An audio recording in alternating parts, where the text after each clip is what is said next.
खबरों की शुरुआत अहम खबर के साथ जम्मू कश्मीर से है। ये अहम खबर श्रीनगर के नौगाम में एनकाउंटर के ताल्लुक से एक मिलिटेंट हलाक ऑपरेशन जारी है। LET TRF के मिलिटेंट छुपे हुए हैं। मिलिटेंट सरपंच समीर बट के कत्ल में मुलविस है। जम्मू कश्मीर पुलिस का बयान भी सामने आ गया है। तो जम्मू कश्मीर से अहम खबर श्रीनगर के नौगाम में एनकाउंटर की इत्तला है। अभी तक की इत्तलात के मुताबिक एक मिलिटेंट हलाक बताया जा रहा है। ऑपरेशन जारी है। जो जानकारी है उसके मुताबिक LET TRF के मिलिटेंट छुपे हुए हैं। मिलिटेंट सरपंच समीर बट के कत्ल में मुलविस हैं। जम्मू कश्मीर पुलिस का ये बयान भी सामने आया है। लगातार मजीद तफसीलात पर हमारी नजर बनी हुई है। तो श्रीनगर के नौगाम में एनकाउंटर के ताल्लुक से अहम खबर। इत्तलात के मुताबिक एक मिलिटेंट हलाक, ऑपरेशन जारी है। LET TRF के मिलिटेंट छुपे हुए हैं और जम्मू कश्मीर पुलिस के मुताबिक मिलिटेंट सरपंच समीर बट के कत्ल में मुलविस है। बिल्कुल मुतसिल एनकाउंटर जो कल रात शुरू हुआ था वो इस वक्त आखिरी मराहिल में दिखाई दे रहा है। ये बिल्कुल हमारे पीछे उस मकान में जिसमें मिलिटेंटों के छुपे होने की खबर थी उसमें फिलहाल आग लगी हुई है। इस अभी थोड़ी देर पहले वहाँ पे बड़े बड़े धमाके हो रहे थे, फायरिंग का सिलसिला था। अब जो बताया गया है कि एक मिलिटेंट के मारे जाने की इतला है। जो IGP ने ट्वीट किया है उसका कहना है कि जो TRF का मिलिटेंट मारा गया है वो समीर अहमद, जो एक सरपंच मारा गया था हाल ही में, उसमें मुलविस था। आगे कोई इतला नहीं है। देर रात ये यहाँ पे इनकाउंटर शुरू हुआ था। हालांकि कल रात को ही यहाँ पे इस इलाके को कॉर्डन किया गया था। इतला मिली थी कि यहाँ पे मिलिटेंटों के छुपे होने की खबर है। बिल्कुल ये जो बिल्कुल नज़दीक रेलवे लाइन के बिल्कुल मुतसिल नौगाम में ये इलाका है। बिल्कुल वहाँ पे वो जो एक मंजिला मकान है उसमें आग लगी हुई है। साथ में दूसरे मकान को भी नुकसान हो सकता है। फिलहाल ये इतला है कि एक मिलिटेंट मारा गया है जिसका ताल्लुक TRF से बताया गया है। फिलहाल यहाँ पे पूरी घेराबंदी अभी जारी है। शब्बीर अहमद, न्यूज़ 18 श्रीनगर। और चलिए सीधे रुख करेंगे हमारे साथी शबीर का, जो कि इस वक्त हमारे साथ मौजूद हैं फोन लाइन पर। शबीर, इस वक्त का आपसे ताज़ा अपडेट जानना चाहेंगे इस एनकाउंटर के ताल्लुक से। है ना, मैं बिल्कुल देख पा रहा हूँ उस मकान को जिसमें मिलिटेंट के छुपे होने की बात की गई थी। एक मिलिटेंट के मारे जाने की सरकारी तौर पे इन्होंने तस्दीक कर ली है। मैं जो देख पा रहा हूँ वो ये है कि मकान में आग लगी हुई है। एक मंजिला मकान है और उसके इर्द गिर्द पूरी तरह जो यहाँ पे सिक्योरिटी फोर्सेस हैं, पुलिस है और बाकी इदारे हैं एजेंसियों के, वो यहाँ पे मौजूद हैं। और मुझे लगता है कि इनकाउंटर तकरीबन खत्म हुआ है।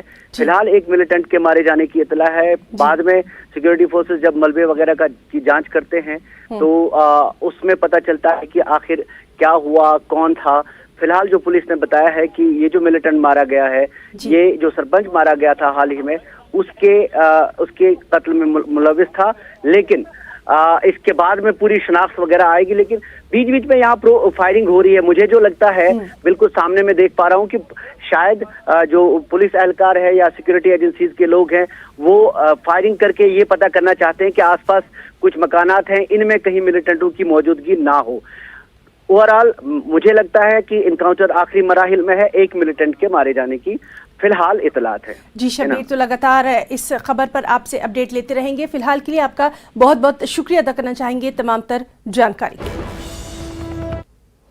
अहम खबर कर्नाटक से है। बदउनवान सरकारी अफसरों के घर पर छापे से जुड़ी ये खबर है। एंटी करप्शन ब्यूरो की बड़ी कार्रवाई यहां पर की गई है। बेंगलुरु समेत 78 मुकामात पर ACB की छापेमारी। 18 सरकारी ऑफिसर्स के घरों पर ये छापेमारी की गई है और बड़े पैमाने पर छानबीन का सिलसिला जारी है। तो बेहद अहम कर्नाटक से ये बड़ी खबर है। बदउनवान सरकारी अफसरों के घरों पर छापेमारी की गई है। एंटी करप्शन ब्यूरो की ये बड़ी कार्रवाई है। एक दो नहीं बल्कि बेंगलुरु समेत 78 मुकामात पर ACB की ये छापेमारी है। 18 सरकारी ऑफिसर्स के घरों पर ये छापेमारी की गई है। इस तरह से हम कह सकते हैं कि बड़े पैमाने पर छानबीन का ये सिलसिला जारी है। क्या कुछ इसमें निकलकर सामने आएगा, कौन वो ऑफिसर्स थे, क्या उनके ताल्लुक से निकलकर सामने आएगा, इन तमाम अहम मालूमात पर भी हमारी नजर बनी हुई है। सीधे रुख करेंगे हमारे साथी रऊफ हलूर का। रऊफ, बेहद अहम इस खबर को माना जा रहा है, ये छापेमारी से जुड़ी जो खबर है, तफसीलात आपसे चाहेंगे। आज सुबह सवेरे एसीबी ने, एंटी करप्शन ब्यूरो ने जबरदस्त कार्रवाई करते हुए बदउनवान अफसरों का पर्दाफाश करने की कोशिश की है। हम देख सकते हैं कि बड़े पैमाने पर जो है सोने के जेवरात, पैसे और मिल्कियत के दस्तावेजात बरामद कर लिए गए हैं और अभी ये सिलसिला जारी है। बेंगलोर में 3 अफसरान के खिलाफ कार्रवाई हुई है। इसी तरह बीदर, कोलार और रियासत के चंद और शहरों में जो है कुल 18 अफसरों के खिलाफ आज एसीबी ने छापे मारे हैं, उनके घरों पर छापे मारे हैं और ये सिलसिला जारी है, छानबीन का सिलसिला जारी है और इस सिलसिले में मजीद तफसीलात का इंतजार है। रऊफ, आपसे जानना चाहेंगे, क्या अभी कुछ जानकारी निकल कर सामने आई है कि कहां कहां पर ये छापे, क्योंकि 78 मुकामात बड़ी बात है, बड़ी कार्रवाई। जी बिल्कुल, यहाँ पर हम देख रहे हैं कि बेंगलोर में जो मुख्तलिफ महकमों के जो अफसरान हैं, यानी 3 अफसरान जो मुख्तलिफ महकमों से जुड़े हुए हैं, उनके खिलाफ कार्रवाई हुई है। इसी तरह चाहे वो आबपाशी के महकमे से हो, रेवेन्यू के महकमे से जुड़े अफसरान हैं इसमें, तो इन अफसरों के खिलाफ एसीबी ने कार्रवाई करते हुए बड़े, अब जो तस्वीर सामने आई हैं, बड़े पैमाने पर जो है जब्ती हुई है और शाम तक उम्मीद के एसीबी इस सिलसिले में सरकारी बयान जारी करेगी। जी बिल्कुल रऊफ, तो बहुत बहुत शुक्रिया आपका अदा करना चाहेंगे बेहद अहम जानकारी के लिए। एक और अहम खबर, आम आदमी पार्टी के भगवंत मान की पंजाब के वज़ीर आला के तौर पर हलफबरदारी की तकरीब के लिए वसी तर इंतजाम किए गए हैं। ये तकरीब शहीद भगत सिंह नगर ज़िले में वाक़े खड़खड़ा गांव में मुनक़िद की जाने वाली है, जो कि मुजाहिदे आज़ादी शहीद भगत सिंह का आबाई गांव है। ज़राए के मुताबिक भगवंत मान आज अकेले ही हलफ लेंगे। पंजाब के गवर्नर बनवारी लाल पुरोहित हलफ दिलाने के लिए खड़खड़ कलां गांव पहुंच गए हैं। पंजाब काबीना में वज़ीर आला समेत 18 वज़रा शामिल हो सकते हैं। दिल्ली के वज़ीर आला अरविंद केजरीवाल और आम आदमी पार्टी के दीगर लीडर हलफबरदारी की तकरीब में शिरकत करेंगे।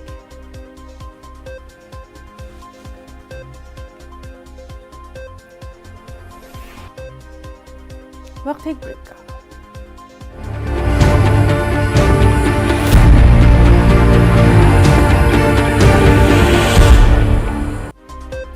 कर्नाटक में जारी हिजाब तनाज़े पर हाईकोर्ट के फैसले के बाद आज से जिला उडुपी और शिमोगा में स्कूल और कॉलेज दोबारा खुल रहे हैं। ताहम इन अजला में दफ़ा 144 का निफाज है। इसके साथ साथ जुलूस, इज्तिमात, एहतजाज पर 21 मार्च तक पाबंदी भी बरकरार रहेगी। कर्नाटक हाईकोर्ट ने 11 दिनों की समाअत के बाद हिजाब पर पाबंदी से मुताल्लिक रियासती हुकूमत के फैसले को बरकरार रखा। हाईकोर्ट ने हिजाब तनाज़े पर उडुपी की गवर्नमेंट प्री यूनिवर्सिटी की कुछ मुस्लिम तालिबात की तरफ से दायर दरख्वास्त को भी खारिज कर दिया।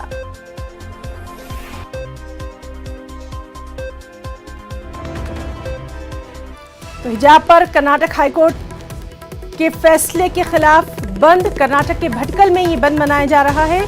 मुस्लिम तंजीमों की जानिब से दी गई है इस बंद की कॉल। दुकानें और बाजार पूरी तरह से यहाँ बंद हैं। तो अहम खबर, हिजाब पर कर्नाटक हाईकोर्ट के फैसले के खिलाफ कर्नाटक के भटकल में ये बंद मनाया जा रहा है।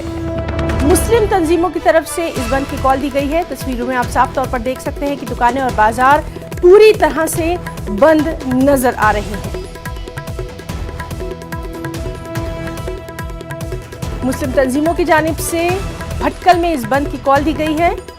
दुकानें और बाजार पूरी तरह से बंद नजर आ रहे हैं और ट्रैफिक भी नदारद है।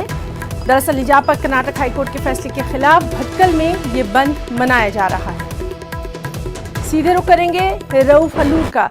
रऊफ, भटकल में ये बंद मनाया जा रहा है, आपसे जानना चाहेंगे किन तंजीमों की जानिब से इस बंद की कॉल दी गई थी? जी देखिए, भटकल की नुमाइंदा मुस्लिम तंजीमों ने कल शाम में ये ऐलान किया था कि वो आज बंद मनाएंगे। रजाकाराना तौर पर ये बंद मनाया जाएगा, किसी भी जोर जबरदस्ती के बगैर ये बंद मनाया जाएगा। कल उन्होंने ऐलान किया था, तो लिहाजा आज हम देख रहे हैं कि भटकल के अहम रास्ते पूरी तरह खामोश दिखाई दे रहे हैं।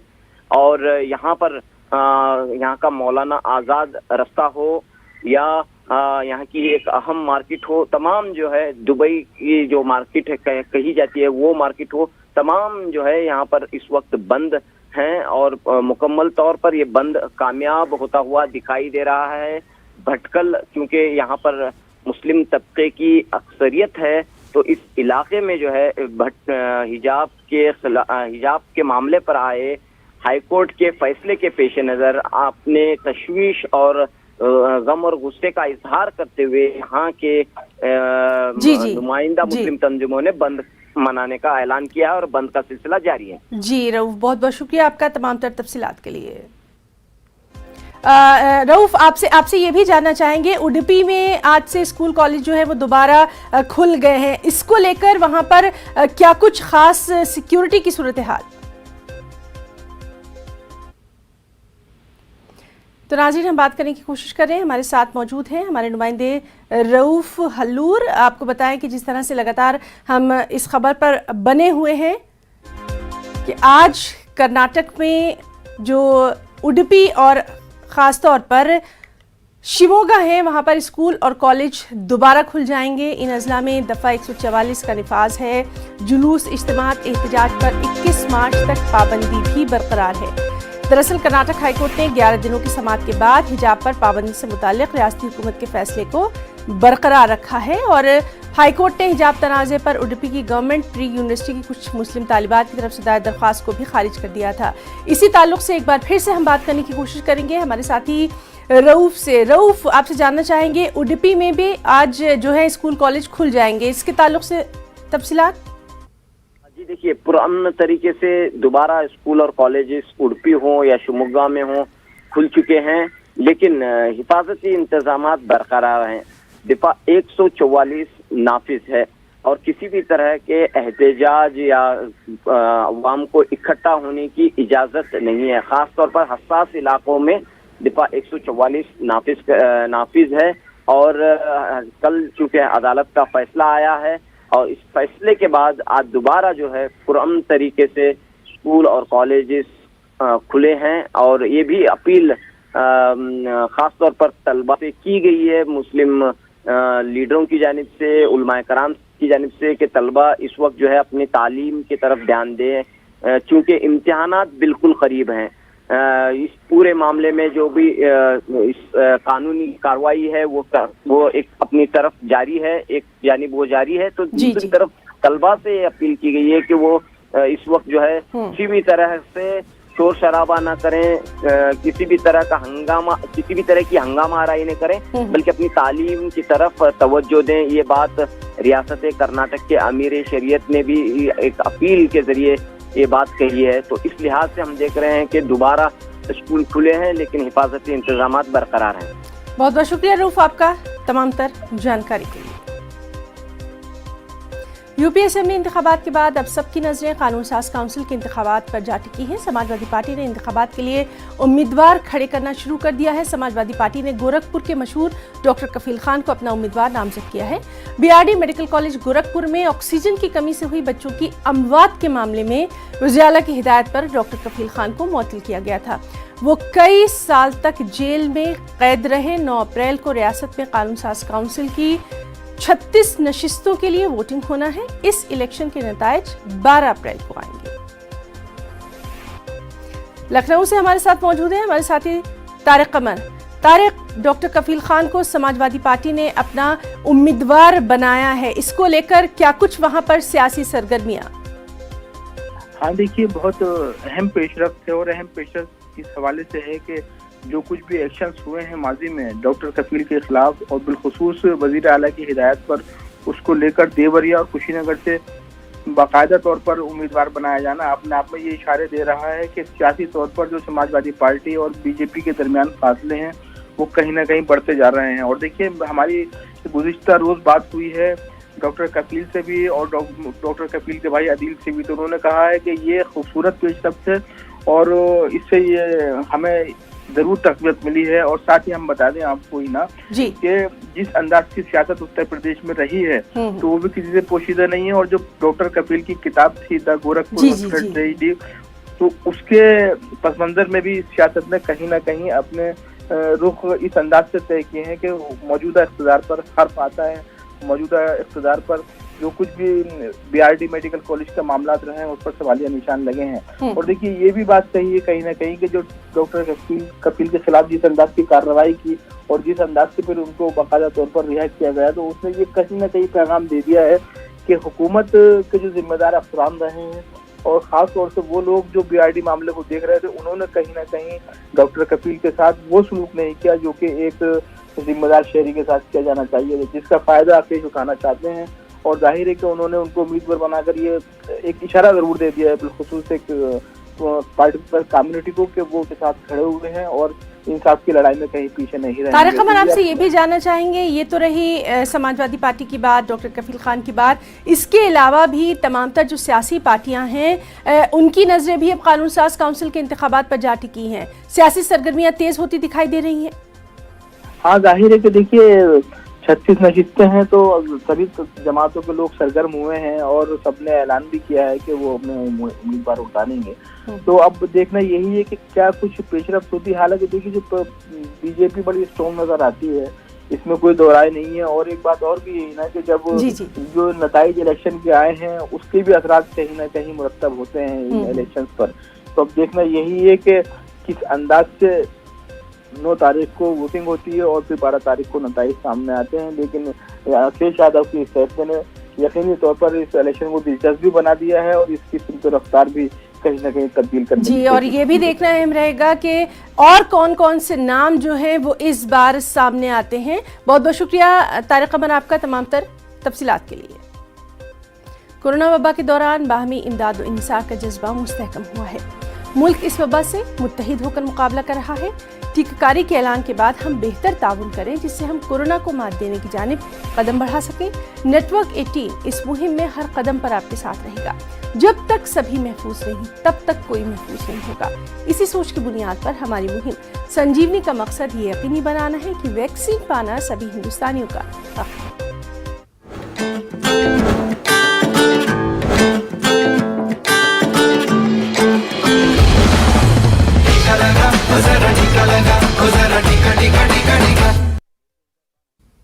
तो आज की ताज़ा खबर में फिलहाल इतना ही। हमारी पूरी टीम को दें इजाज़त। आदाब।